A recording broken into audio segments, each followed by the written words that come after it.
Et bonjour Pama. Ouais.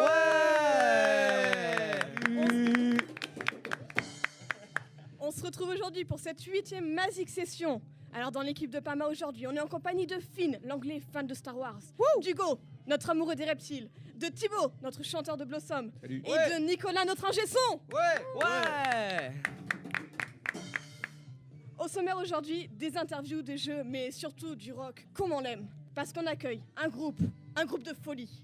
Des jeunes bordelais fans de musique, ils viennent de sortir leur album Rock. Ils ont fait la première partie des Instus au Stade de France. Ils montent, on les arrête plus. On accueille aujourd'hui Dacha Mandala. Et on écoute leur titre, Carry On. Carry on.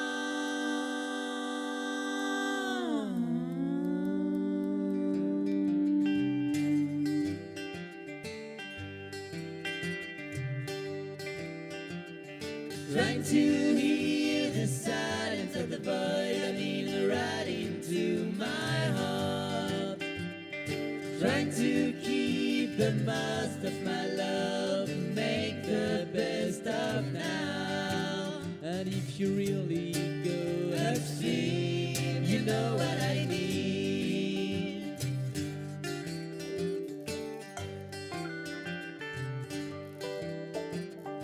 Keep on breathing, keep on growing wherever I go. Carry on, even if the devil comes into my heart. And if you really go upstream, you know what I mean.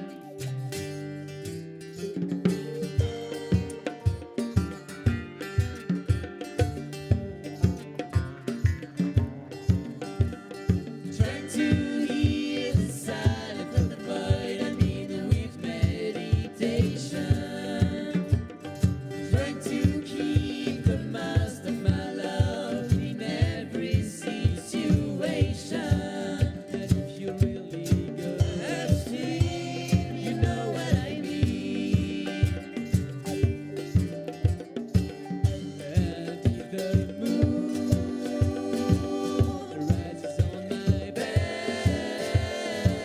I know the sun looks far, but he's so close too.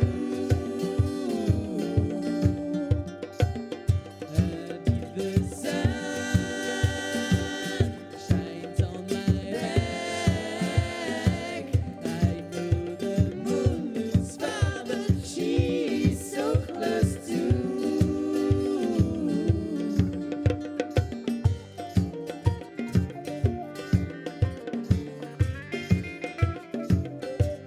Carry on, carry on, carry on, carry on, carry on,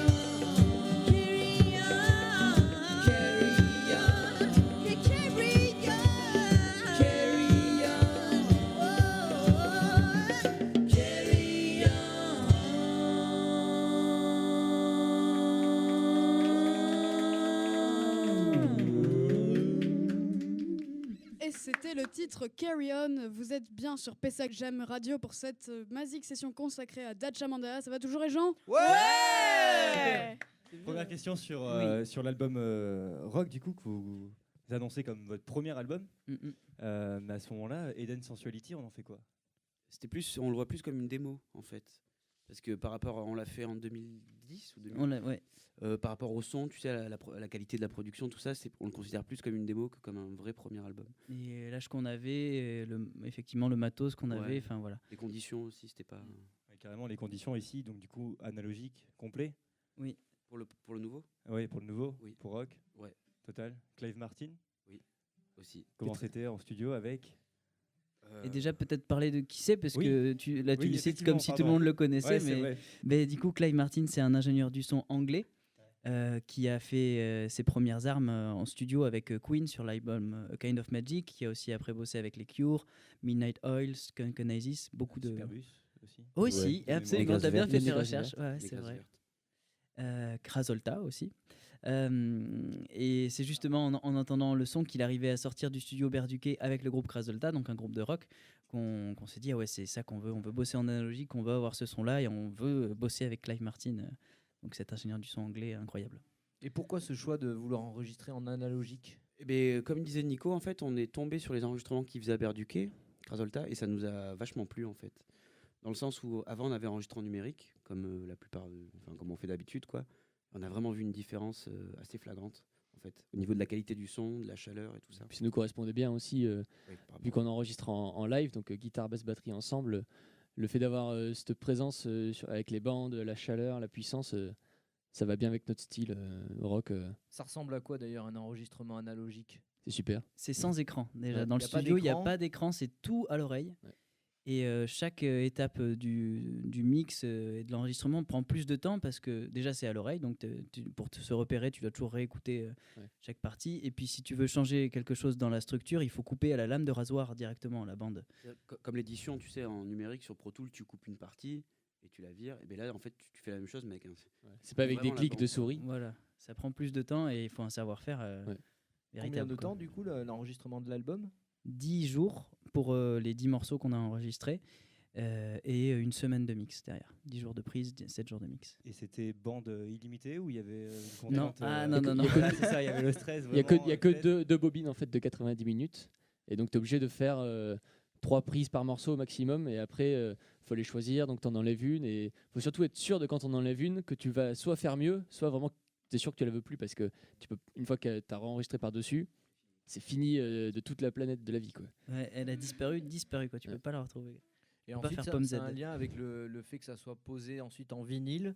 C'est mieux d'enregistrer analogique de bout en bout. Complètement, parce que c'est là où tu respectes la chaîne de A à Z, qui fait que tu gardes la création analogique du début à la fin. Mais c'est qu'il n'y a pas de traitement numérique, il n'y a pas un moment où au niveau du pressage du vinyle, ça passe par un ordinateur ou une machine numérique. C'est-à-dire que de la prise de micro jusqu'à l'imprimerie, si je peux dire ça comme ça, du vinyle, voilà, c'est que dans des machines à lampe, à l'ancienne, il n'y a pas un traitement d'ordi. Et du coup, tu gardes vraiment toute la bande sonore, en fait. Ouais. Parce que le numérique fait que tu perds des particules de son. Et le fait de rester en analogique de A à Z fait que tu les conserves toutes, en fait. On Donc, parle en millions de particules. Voilà. Là, c'est un peu technique, mais je crois que ça tourne autour de, quand tu gardes vraiment le A à Z, l'analogique, tu es autour de 32 millions de particules de son, on va dire. Et quand tu passes en numérique, tu passes à 1 ou 2 millions de particules. Enfin, c'est ridicule. Tu perds énormément de son, quoi, enfin, de qualité. Du coup, si c'est à refaire, vous le faites. Ouais, complètement. S'il y a un prochain album analogique, quoi. Si, Si c'est on possible. peut, Parce si qu'en on fait, peut, voilà, ouais. il faut avoir le studio qui peut le faire. Le mec, l'ingénieur du son, le producteur qui sait s'occuper des machines, et puis il faut avoir le budget aussi, parce que c'est quand même plus cher de faire en analogique, parce qu'il faut acheter des bandes pour enregistrer, mais également des bandes plus petites pour le mix. C'est des coûts en plus, mais après c'est plus fun aussi. Tu peux vraiment toucher tes morceaux, quoi, quand tu te rembattes les bobines. C'est comme des cassettes audio, mais en plus gros. Et ça se fait quasiment plus aujourd'hui en France, c'est assez rare. J'imagine que vous avez galéré pour avoir le studio, l'ingé son. Ouais, le studio, c'est à Sénac, c'est pas loin d'ici, rive droite. Donc lui, la Nive, tu sais, la grosse console, il a les compresseurs analogiques, tout ça. Donc ça tombait bien. Puis le magnéto surtout. Et le magnéto aussi. Ouais. Et pourquoi ça se fait plus, ou quasiment plus aujourd'hui ? Problème de prix, je pense. Oui, c'est un certain prix quand même. Ouais. Et ça prend plus de temps, donc en fait. Tu vois, Et puis il faut aussi dire quand même qu'aujourd'hui, avec le numérique, il a quand même bien avancé. Donc tu peux très bien t'en sortir en numérique aussi. C'est plus facile, entre guillemets, en numérique c'est plus facile et tu gagnes du temps. Donc comme on est dans une société où on veut toujours aller plus vite, plus efficace, etc., au détriment du son, c'est pas grave, on va vers le numérique. Ouais, mais aussi, tu vois, quand on en parlait avec Louis Bertignac, qui disait que lui, il enregistrait plus maintenant qu'en numérique, puisque l'analogique, le soul, faut stocker toutes les bandes. C'est plus compliqué, c'est vachement plus compliqué, plein de contraintes. Tandis que le numérique, t'as un disque dur, des fichiers s'endommagent vachement moins vite. Ça va plus vite. Le son est quand même bon, et dans tous les cas, beaucoup de gens aujourd'hui considèrent que ça sert à rien de se faire chier en studio à garder des 32 millions de particules si les gens écoutent la musique sur un téléphone portable après. Gros, Donc c'est toute une démarche après. Après ça revient un peu aussi. Le dernier Daft Punk, il a été fait en analogique. Ouais. Sur bande. Et vous parliez de prix, comment vous avez financé tout ça ? Secret. On a des fonds. J'espère, au Caïman. Non, il y a eu une plateforme de financement participatif, il me Oui, il y a semble. un Ulule qui a très bien marché, ouais. Sans qui on aurait eu du mal à finaliser effectivement, l'album. Ouais, c'est clair. Et ça a servi qu'à ça ou aussi à payer des guitares en plus pour pouvoir les casser sur scène ou... Ça aurait été bien. Ça aurait été bien. Non, ça a servi principalement à l'album, à la communication, le pressage, tout ça. On va peut-être parler de la pochette d'album. Ouais, carrément. Pochette, super pochette d'ailleurs. Merci. On va dire, merci au graphiste. Donc sur cette pochette, on voit l'oiseau de vie. Oui. Avec plein de visages qui vous ont inspiré. On retrouve Arthur Rimbaud, David Bowie. Tout ça. Le choix des visages, ça a été fait comment? C'est-à-dire, c'est vous tous, vous avez choisi tous ensemble? On a choisi tous ensemble. Déjà, on a mis nos familles, dans un premier temps, nos parents et les gens qui ont participé de près à l'album.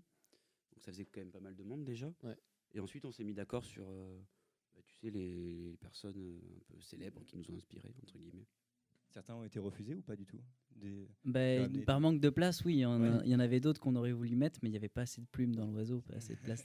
C'est une liste non exhaustive des gens qui nous ont inspirés. Il y en a bien d'autres, mais il fallait bien choisir les principaux, quoi, les premiers. Et cet album, Rock, qu'est-ce qu'il raconte, si on devait le résumer en quelques phrases?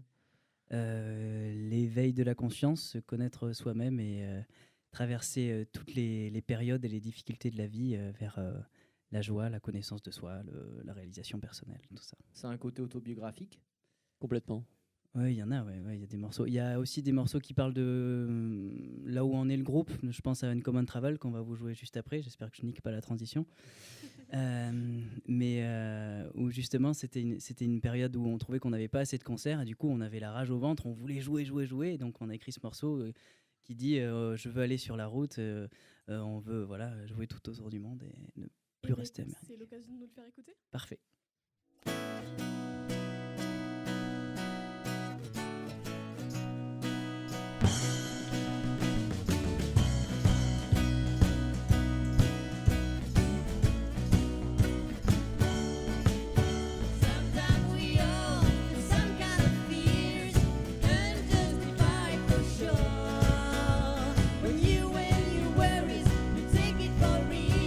Your ego's big and soul is gone. I wanna go.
Merci pour cette prestation et on repart maintenant pour un petit tour de questions.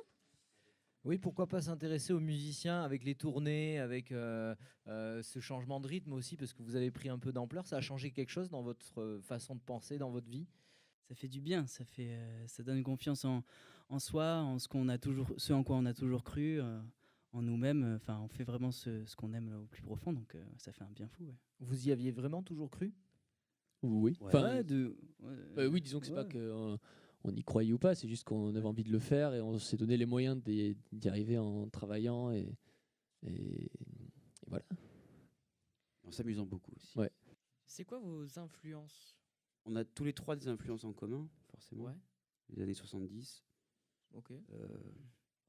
Mais comme déjà tous ceux qu'on peut voir sur la pochette, il y a Janis Joplin, Jeff Buckley, Bon Scott, le chanteur de AC/DC, tu retrouves Lemmy Kilmister de Motorhead. Et encore une fois, il y en a plein d'autres. Il y en aurait plein de trop, en fait.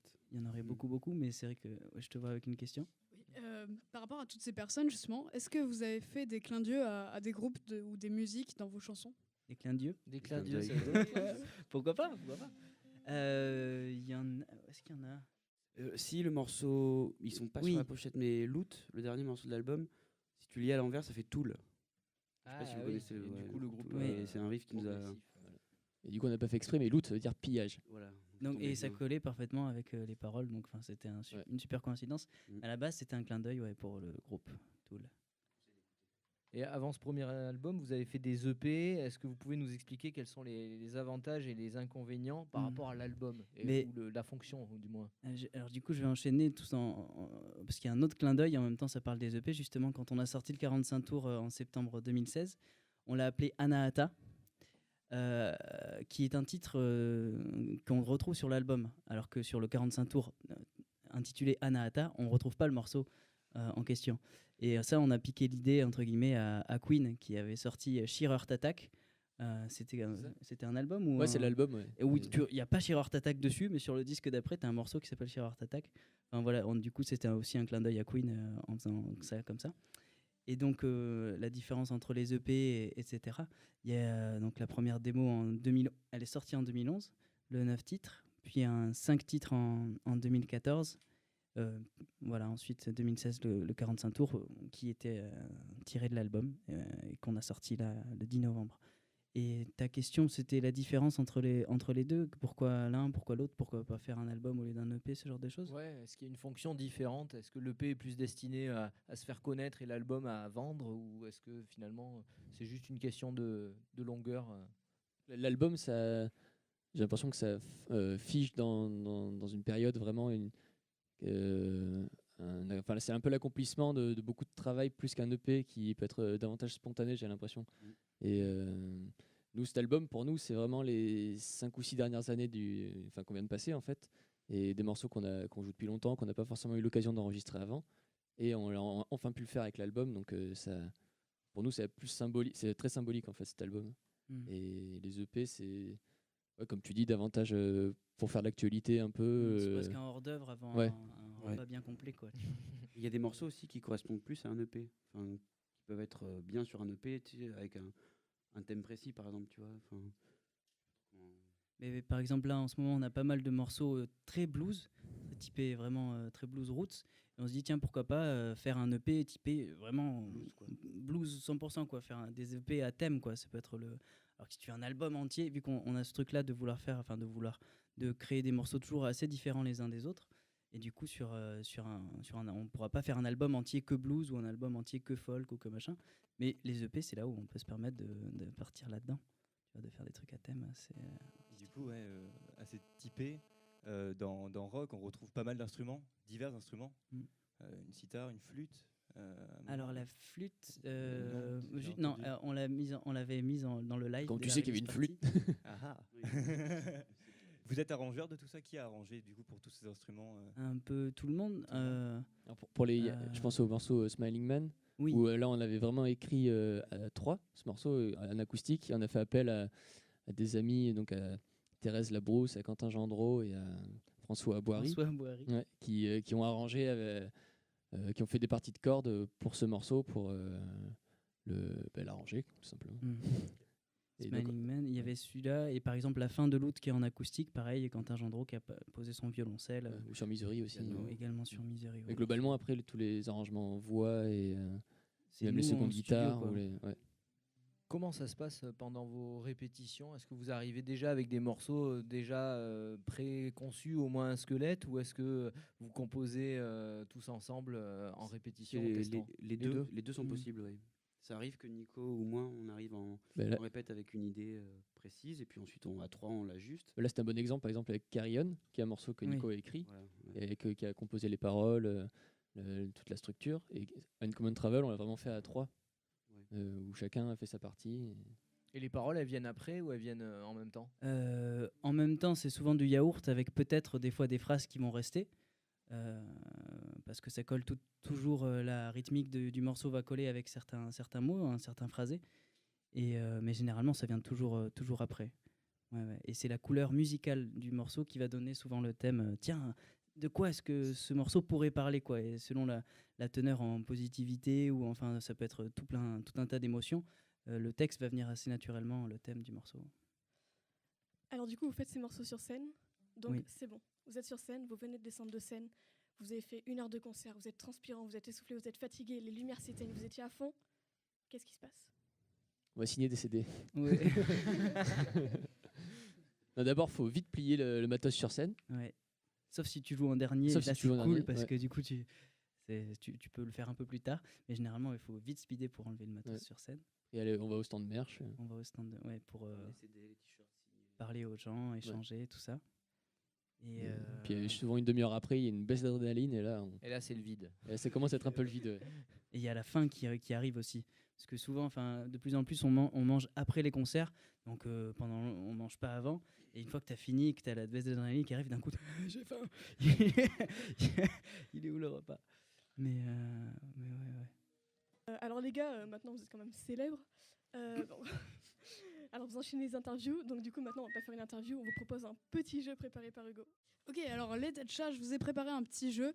Le principe, il est tout bête, ça s'appelle le questionnaire inversé. Par exemple, quand je pose une question à JB, je désigne soit Nico, soit Jérémy pour répondre à sa place. Alors c'est parti. Jérémy, avec toutes les tournées que tu enchaînes, est-ce que tu envoies toujours un petit SMS à ta maman? Et je veux que ce soit JB qui réponde. Oui, il le fait, mais comme nous tous. Pour dire qu'on est bien arrivé et que tout se passe bien. Nico, tu nous fais un aperçu de tes vocalises avant d'entrer en scène, et je veux que ce soit Jérémy qui les fasse à sa place. C'est tout? J'y crois pas une seconde. J'en ai une autre pour Nico. En studio, quand tu forces avec ta voix dans les aigus, est-ce que tu y arrives du premier coup ou il te faut plusieurs essais, Jérémy? Ça dépend alors du coup je réponds en disant je comme si j'étais Nicolas. Oui. Ça dépend si je me chauffe ou pas, ou suivant ce que j'ai mangé aussi avant. Ok, et pour finir, JB, est-ce que tu maltraites ta batterie ou tu l'effleures à peine, Nico? Je l'effleure comme une peau de chagrin. Bravo. Ok, merci beaucoup. Et on vous écoute maintenant nous jouer le morceau Moa. Okay. Yes. Donc, Moa, qui est un morceau qui nous est tombé dessus en répète, par exemple. C'est-à-dire qu'on arrive à la répète, on On sait même pas qu'on va avoir l'idée et à la fin de la répète, le morceau est écrit et sans aucune raison.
C'est le titre Moa des Tacha Mandala qu'on retrouve aujourd'hui à la Pessac Jam Radio pour cette Magic Session.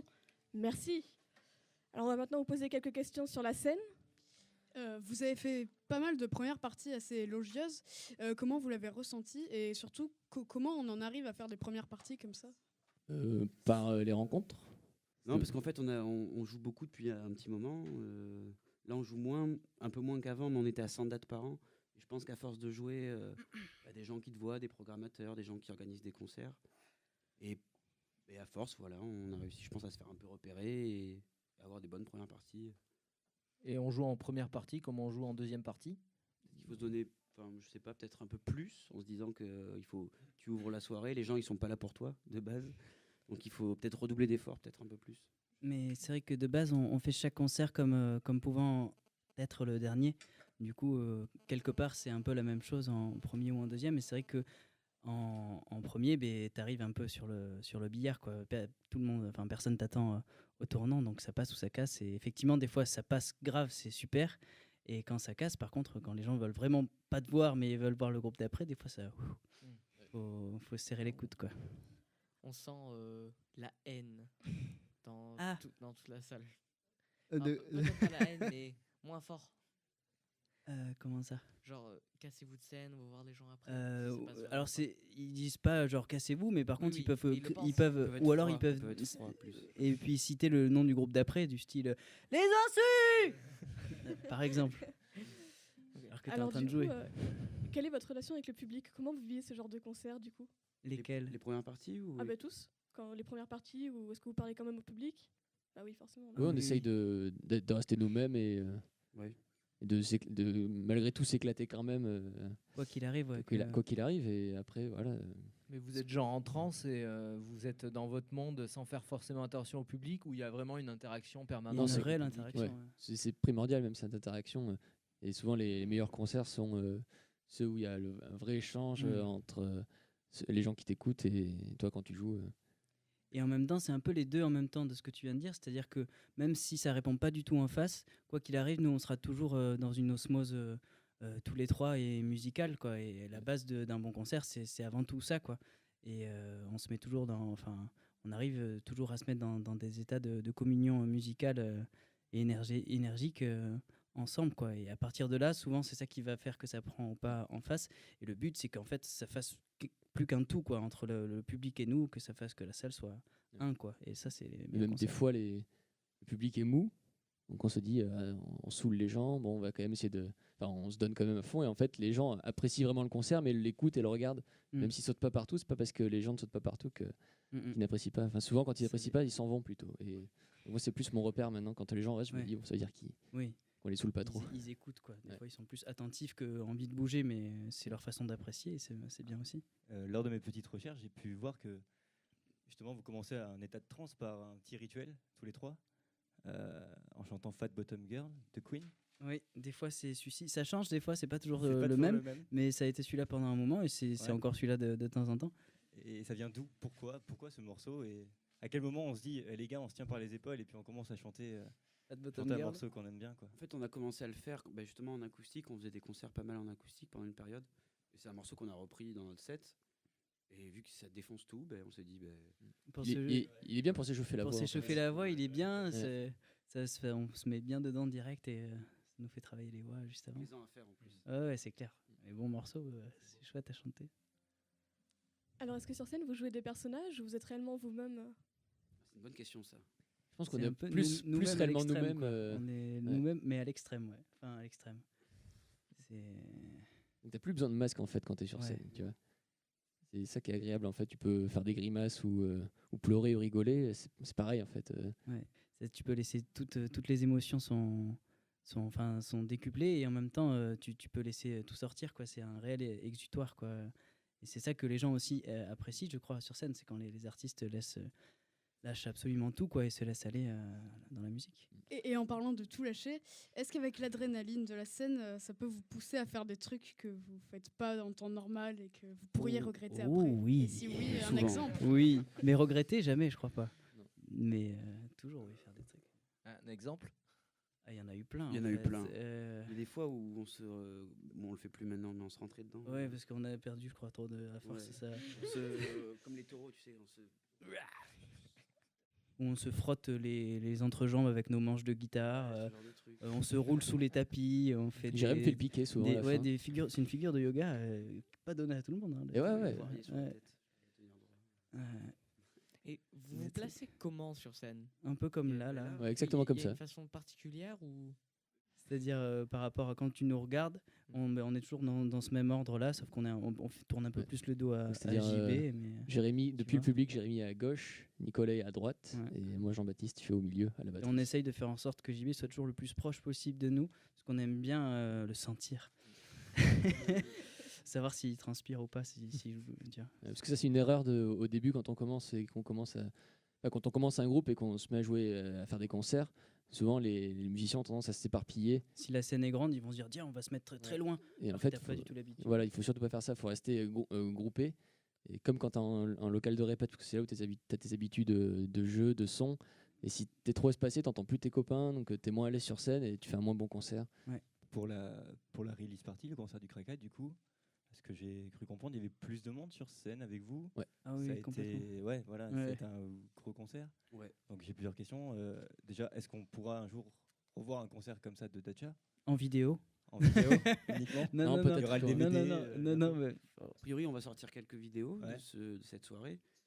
Mais je pense peut-être qu'à la limite, pour notre prochain release, album, pour le prochain album, s'il y a encore des cordes sur les morceaux, on fera la même chose. Une tournée comme ça, pas envisageable à l'heure actuelle. Si tu as de quoi la financer, c'est avec plaisir. Franchement, si tu connais quelqu'un pour la financer, nous on est bouillants. Et je crois que ça ferait plaisir aussi à tous les violons, la chorale et tout. Mais c'est un budget absolument énorme, quoi. Mais putain, ce serait trop bien. Écoute, on vous tient au courant. Alors tout de suite. C'est noté. Alors tout de suite, on vous propose l'analyse de notre musicologue, enfin celui qu'on a trouvé au studio ce matin, qui va nous présenter un instrument typique du rock. Ah oui, c'est moi le musicologue. Ah ok. En tout cas, je suis super heureux, je vous dis, d'être entouré de musiciens. Moi, je suis très admiratif des musiciens, parce qu'il paraît que quand tu es musicien, c'est plus facile pour attirer les filles. Pas vrai les garçons? Bien sûr. Bon, enfin, surtout le guitariste et le chanteur, parce que le batteur, puis trop vos filles. De toute façon, il met trop de temps à ranger sa batterie à la fin des concerts. Après, les filles sont déjà parties. C'est ça, le batteur. Tu connais ça aussi, toi? C'est celui qui tape comme un mulet, qui fait des solos de fou, mais à la fin du concert, le temps qu'il range ses tomes, pendant ce temps, le guitariste lui a piqué tous ses coups. Et encore, là, je parle pour un batteur d'un groupe de rock, parce qu'imaginez un batteur dans un groupe de jazz. C'est à peu près la même chose, sauf que le public, ce sont des mamies de 70 ans. Donc bon, je sais pas toi, mais moi j'aurais un peu peur d'avoir un rapport avec une vieille. On sait pas, ça peut faire ventouse. Ou le dentier qui peut se coincer au mauvais endroit, tout ça. Enfin, je sais pas, mais... Enfin bref, à part batteur, musicien... Tu t'y connais en vieille? Ah ouais, mais j'ai peur un peu. Tu fais du jazz? Mais en tout cas, musicien, c'est bien pour ton potentiel séduction. Bon, par contre, il y a un inconvénient. Bah oui, quand tu es musicien, on te demande de jouer gratuitement pour le Téléthon. Eh oui, c'est aujourd'hui le Téléthon. Alors je sais qu'ici, tout le monde a l'air de s'en foutre. Mais je vais quand même vous en parler, histoire de plomber cette belle ambiance. Ouais. Donc vous avez joué, les gars, pour le Téléthon déjà? Non, mais c'était pas les Restos du Cœur. Non, si, il y a longtemps. Pour les Verts, on a joué. Oui, aussi. Ah, c'est terrible, je vous plains. Hein. Moi, j'y vais ce soir, là, accompagner mon petit qui joue à l'école de musique. Ah, j'ai hâte l'écouter chanter faux pour la bonne cause, en seconde partie de l'ensemble de Gratte-Gratte, mal assis sur un vieux strapontin déglingué, à côté d'un gros lard qui ne s'est pas douché depuis une semaine et qui malaxe l'emballage du bonbon que lui a filé la bourgeoise à la retraite et qui est devant nous et qui n'a pas ôté son énorme chapeau. Oh là là, franchement, j'en ai envie. Puis je sais pas, moi je trouve que le Téléthon, ça stigmatise les myopathes. Ouais, faut arrêter de montrer les myopathes du doigt, c'est pas sympa parce qu'ils peuvent pas en faire autant. Bon, enfin, je suis pas venu vous parler de ça. Pour la Magic Session du groupe Dacha Mandala, je me suis dit que ça serait sympa de vous apporter mon savoir et ma culture sur un instrument typique du rock psychédélique des années 70. J'ai nommé l'harmonica. L'harmonica est un instrument du 19... Attends, une petite démonstration quand même avant. Alors, l'harmonica est un instrument du 19e siècle qui doit son nom à son inventeur, Friedrich Bruchmann, et surtout grâce à sa femme, Monika, qui refusait de croire au talent de Friedrich. Du coup, à chacune de ses inventions, Friedrich était obligé de répéter « Mais c'est de l'harmonica !» Et c'est là que l'harmonica est né. Un harmonica est composé de petites hanches en métal et de petites cases dans lesquelles il faut souffler ou aspirer. Et alors, ce qui est marrant, c'est qu'à l'intérieur des cases, on peut trouver de la bave, des restes de petits pois ou de nouilles, ça dépend du repas que tu as fait juste avant, et puis des petits bouts de peau aussi, parce qu'à force de jouer, tes lèvres se décomposent. Ainsi, ce système de cases permet un harmonica personnalisé avec une odeur personnelle bien à soi qui empêche tout non-harmoniciste de vouloir jouer et emprunter ton harmonica. Alors, il existe plusieurs types d'harmonica. Les harmonicas joués pour enfants. Les harmonicas un peu plus élaborés pour amateurs. Et puis enfin, le nec plus ultra, les harmonicas pour professionnels. Voilà, on voit tout de suite la différence. Donc en espérant que mon savoir vous donnera envie de vous mettre à l'harmonica, instrument facile à maîtriser et qui à coup sûr vous permettra d'augmenter votre potentiel séduction ou pas. Merci Nicolas.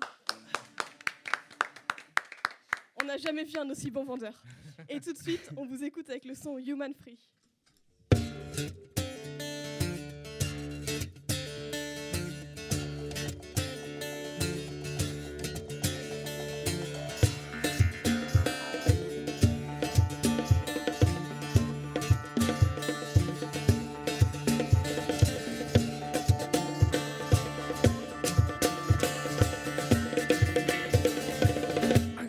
Live what I felt.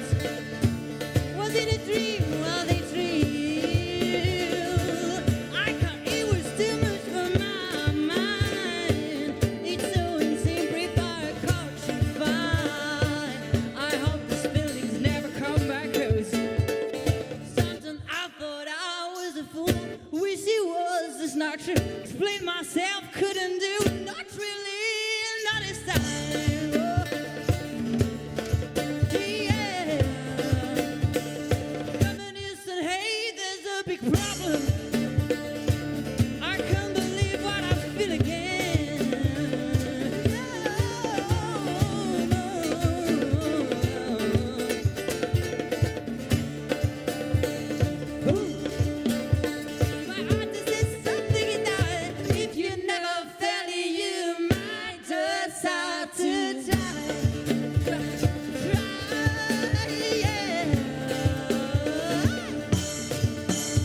c'était le titre Human Free des Tacha Mandala. Alors on va maintenant parler de spiritualité. Un mot long pour quelque chose de très simple. Du coup, c'est quoi les messages dans vos chansons? Je crois qu'il y a une question un petit peu comme ça. C'était la question de comment est-ce qu'on pourrait résumer l'album. Du coup, je vais répéter un peu la même chose, mais c'est ça, c'est se connaître soi-même, s'aimer soi-même, avoir confiance en soi et être soi-même à 300% et trouver sa place dans l'univers en tant qu'être humain, voilà, être spirituel. Alors, est-ce qu'il y a une influence hippie du rock des années 70? Oui. Assumé, ok. Non, mais c'est vrai que on se fout souvent de la gueule des hippies aujourd'hui, mais ils étaient cool quand même, tu vois, de dire respecte les autres, aime ton prochain, respecte la nature. Je pense que s'il y avait plus de hippies, on serait mieux, je pense.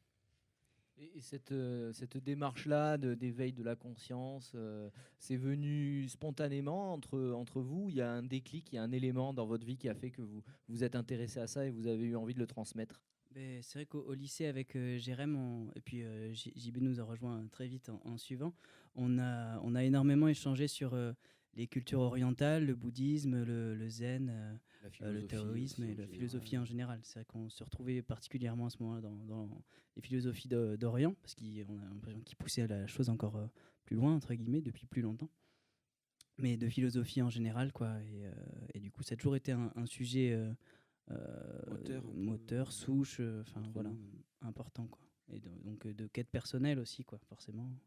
Du coup, un voyage spirituel prévu, partir en Inde à 3. Au Népal. Au Népal, le Népal c'est prévu. Ouais. C'est prévu. C'est envisageable. C'est en planification, et revoir Amma aussi. Moi, je l'ai vu une fois et je suis pas encore allé au Népal, mais j'ai l'impression que c'était comme partir un mois au Népal, alors que ça a duré que 3 jours et demi quoi. Et du coup. Qui est Amma? Voilà. Donc, mais Amma, c'est une sorte de Bouddha actuel en femme, ou c'est un peu entre Gandhi et Bouddha, quoi, je dirais. C'est ce genre d'être-là. Et une fois qu'on rencontre un être pareil, ça nous fait toucher en nous-mêmes voilà, cette profondeur infinie qui est en nous, quoi. Cette part d'éternité. C'est cette femme que plein d'Indiens vont voir. Il y a des files indiennes. Oui, indiens. De quelques kilomètres pour pouvoir parler 5 minutes avec elle. Ouais, mais elle fait des tours dans le monde entier, donc il y a des files indiennes finalement, même aux États-Unis, des files françaises, elle fait des tournées constamment à travers le monde pour faire ces fameux darshan où elle prend les gens dans les bras. D'après vous, qu'est-ce qui reste de l'état d'esprit du rock des années 70 maintenant? Un héritage. Non, mais il y a un héritage incommensurable de la musique et de cette époque, quoi. Tous les artistes incroyables qui sortaient aujourd'hui, on a le recul maintenant de se rendre compte que c'était de la musique exceptionnelle, avec les moyens en plus qu'ils avaient, l'inspiration qu'ils avaient, toute cette génération d'après-guerre. Aujourd'hui, finalement, on est presque content de faire notre musique aujourd'hui, parce qu'on se dit qu'à l'époque, être entre les Beatles, Led Zeppelin, les Rolling Stones, Deep Purple, Black Sabbath, t'es là, c'est où que tu fais ta place. C'est clair. Je pense qu'il y a des centaines de groupes qui sont passés à l'as complet, qui étaient aussi très bien, mais qui ont jamais pu trouver leur place au milieu de tous ces gros mastodontes de la musique. Et aujourd'hui, il y a plein de jeunes groupes qui sont extrêmement talentueux, comme The Wolf, ou même Kokomo, ou Salamander Jive. Il y a des groupes de jeunes qui, justement inspirés par ces artistes gigantesques, continuent à faire de la très bonne musique. Et même aujourd'hui, les groupes des années 70, ils continuent à remplir des stades. Donc ça prouve que l'esprit il est encore là quand même. Et que quand la musique est bonne. Bonne. C'est un peu moins années 70, mais ça passe aussi. Dans les années 70, il y a beaucoup de chanteurs qui prenaient des substances pour voir la réalité autrement. Est-ce que pour vous, c'est important de voir la vie autrement? C'est rigolo, il y a eu les mêmes questions hier sur le documentaire de ABBA et les Bee Gees. Je sais pas, je dirais pas le mot important, mais ce qui est sûr, c'est que je pense que ça... on le sait de tout temps, que ça soit même Bach, il était alcoolique, il buvait beaucoup, ou Gainsbourg, je pense que ça peut aider. Après, suivant les tempéraments de chacun, les fragilités aussi, des fois ça aide pas du tout. Mais suivant comment on se connaît soi-même. Ouais, Syd Barrett, par exemple, le fondateur de Pink Floyd, il prenait énormément de LSD, mais il y est resté. Il a dû arrêter le groupe et tout ça. Ça enlève des barrières peut-être, mais disons que ça génère pas le talent par contre. Non. C'est-à-dire que c'est pas parce que tu vas prendre du LSD et que tu es guitariste que tu vas être Jimi Hendrix, quoi. Je pense qu'à la base, Jimi Hendrix, même sans LSD, il aurait été excellent aussi, peut-être même meilleur, on sait même pas, tu vois. Ouais, mais c'est possible. C'est possible, mais on sera jamais. Non, on sera jamais. Non, c'est que du coup, les drogues, c'est vrai que ça aide à avoir des états modifiés de confiance qui peuvent faire beaucoup de bien à certaines personnes et beaucoup de mal à d'autres. Du coup, sachant que, juste une anecdote comme ça sur le LSD, apparemment, ils ont fait prendre du LSD à des moines bouddhistes qui pratiquaient la méditation depuis donc, des décennies et qui, après avoir pris la drogue, dire mais ça, c'est quand tu es sous le LSD, c'est ce que tu vois quand tu as médité pendant des tas et des tas d'années, mais par contre, il faut s'accrocher justement voilà, pour pas ne rester perché. Donc ça dépend, quoi. On peut atteindre les mêmes états de conscience modifiés par la méditation ou des choses plus naturelles. Alors du coup, vous avez parlé de Jimi Hendrix, qui est célèbre pour avoir fait de la guitare avec ses dents. Est-ce que vous êtes capable de faire de l'instrument sans vos mains? Moi, la batterie avec les dents, c'est chaud. Un petit peu, il y a quelques tricks, tu peux faire des trucs un peu... parce que est-ce qu'il jouait vraiment avec ses dents ou est-ce qu'il la mettait comme ça et puis il faisait juste des... il jouait avec ses des dents. hammers. Ah ouais. Après bon, il faisait pas tous ses albums comme ça. Non, il faisait pas chaque solo comme ça.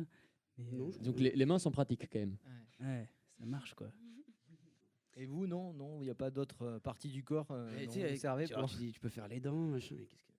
Les aisselles. Avec le nez, comme ça. Enfin, des bottlenecks avec ton nez peut-être. Les doigts de pied, le pénis. Le pénis un peu, mais j'ai déjà essayé. Il y a une phrase qu'on vous a dit une fois, en bien ou en mal, qui vous a particulièrement marqué et qui vous a soit boosté à réagir à l'inverse, soit au contraire inspiré tout au long de votre parcours. Si tu veux jouer dans des stades, il faut bosser et tu vas y arriver si tu bosses suffisamment. Citation de qui? De Jean-Marc André, chinois. D'accord. Peu de mots près, c'était peut-être... si tu t'en souviens peut-être plus précisément, mais en gros c'est ça, c'est quelqu'un qui nous a toujours aidé à rêver assez fort et à bosser en correspondance avec la hauteur de nos rêves. Dans Heads Up, si je prononce bien, vous dites Television will feed your fears. En français, la télévision nourrira tes peurs. Est-ce que vous avez un avis spécial sur la télévision? Bonne question. Mais c'est que, à part Arte, c'est quand même beaucoup du lavage de cerveau. Et l'addiction surtout. Ouais. C'est l'addiction aux écrans en particulier, mais en général, mais rien que la télé dans un premier, c'est un peu une image généralisée. Mais c'est vrai que toutes les chaînes d'émissions, ce qu'on donne à manger aux esprits des gens, c'est quand même ultra abrutissant, rabaissant. Enfin, c'est effectivement, c'est quand même, c'est waouh, merde quoi. Dans quel monde on vit quoi. Il y a donc ce truc là de la télé où il faut faire gaffe quoi, de pas devenir accro à des espèces de produits de l'esprit qui sont nocifs quoi. Faut faire attention à ce qu'on mange, mais pas que par la nourriture ou ce qu'on boit, c'est aussi ce qu'on ingère dans notre esprit quoi. Et ça en fait partie effectivement grandement quoi. Malheureusement, c'est pas nouveau. C'est ça le truc, c'est que ça fait des années que des musiciens le dénoncent. Enfin, je pense à Frank Zappa avec la chanson de The Slime. Voilà. C'est clair. Et c'est aussi la télé, c'est un instrument de pouvoir et on sait très bien qu'ils l'utilisent pour nous rendre plus cons et faut être vigilant quoi. C'est ça. Et d'autant plus qu'en dehors des écrans supplémentaires, on a déjà en nous-mêmes l'écran justement de l'esprit, du mental, qui bien souvent nous coupe de l'instant présent, de la magie de la vie, quoi, de l'existence qui se passe autour de nous. Et déjà, ça, c'est un écran à bien des moments, quoi, on n'a pas besoin d'en rajouter pour qu'on soit déjà à plein de moments coupés de la réalité, en fait. Donc si on s'en rajoute encore d'autres, on n'est pas tiré d'affaire, quoi. Et si à travers votre musique, vous aviez le pouvoir de transmettre quelque chose pour changer le monde, ça serait quoi? Que chacun arrive à se changer soi-même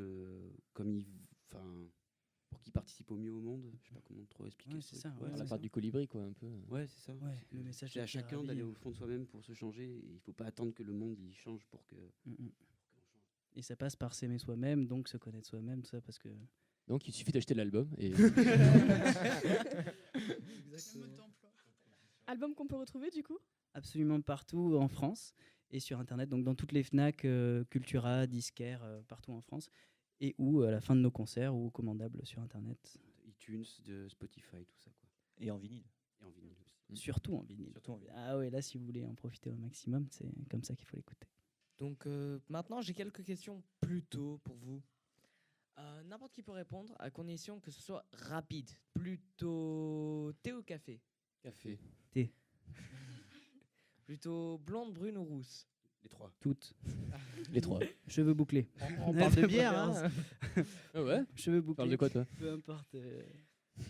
Disney ou Miyazaki? Miyazaki. C'est qui le premier? Disney. Ah. Android ou Apple? Littérature. Montagne. Girondin ou PSG? Alors là, musique.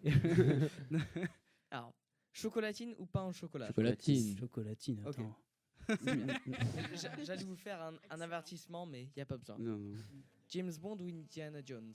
What James Bond parce que j'ai connu plus tôt. Indiana Bond. Allez. Appelle un ami. James Jones. Ok.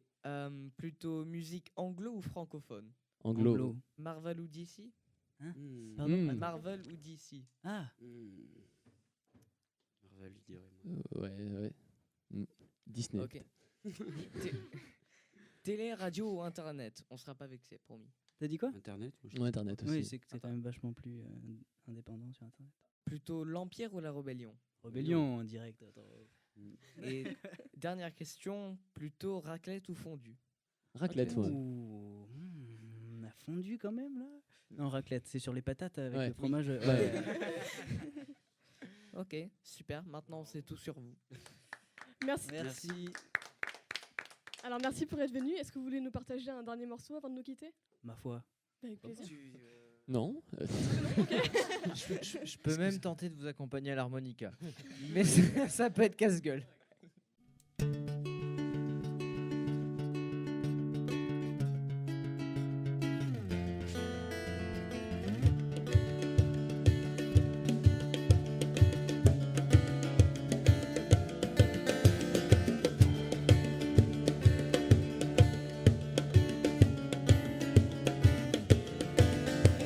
Are you satisfied with the life you live now? Do you feel alright? Are you ready for life? Don't go insane by selling your soul. Hey, you better not turn off the light. Watch out.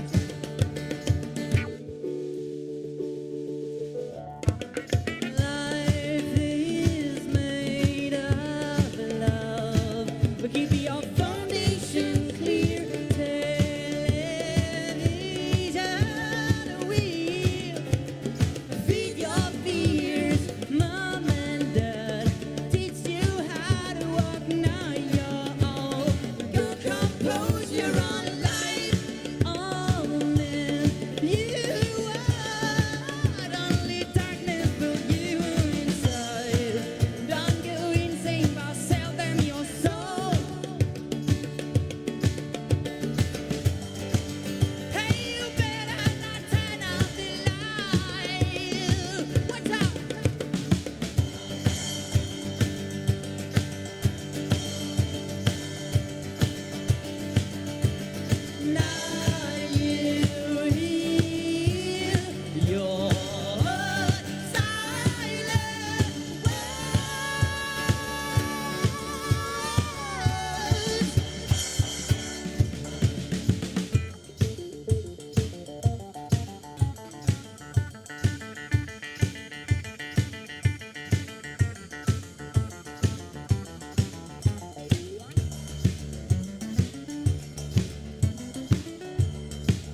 C'était Touch a Mandala. On vous remercie beaucoup d'être venus, les gars. C'était super.